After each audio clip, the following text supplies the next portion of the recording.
ভাবুন তো একবার, আপনি আপনার আদরের সন্তানকে নিজের হাতে বাসে তুলে দিলেন সুন্দর একটি যাত্রার জন্য। কিছুক্ষণ পর ফোনে কথা বলছেন, আর ঠিক সেই মুহূর্তে ওপাশ থেকে চিৎকার ভেসে এলো, মা, আমাদের বাসটা পদ্মায় পড়ে যাচ্ছে। এরপর সব নীরব, ফোনটা আর বাজলো না। দৌলতদিয়া ঘাটের এই বাস দুর্ঘটনা এমনই এক পাথর চাপা কষ্ট উপহার দিয়েছে এক হতভাগা মাকে। জ্যোৎস্না নামের মেয়েটি তার মায়ের সাথে ফোনে কথা বলতে বলতেই পদ্মার অতল গহ্বরে হারিয়ে গেছে।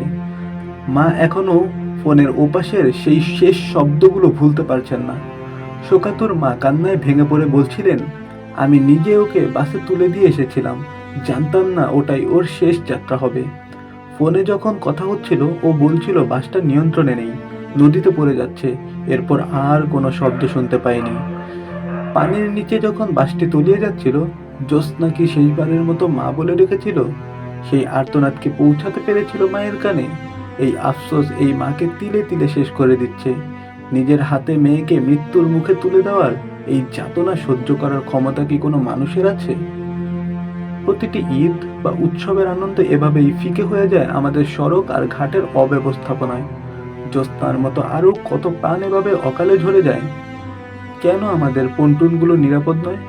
কেন একটি বাস অত সহজে নদীতে পড়ে যায়? এই প্রশ্নের উত্তর হয়তো কোনোদিন মিলবে না, কিন্তু এই মায়ের বুক খালি হওয়া কি কোনো ক্ষতিপূরণ দিয়ে পূরণ করা সম্ভব? আজ পুরো দেশ এই মায়ের সাথে কাঁদছে।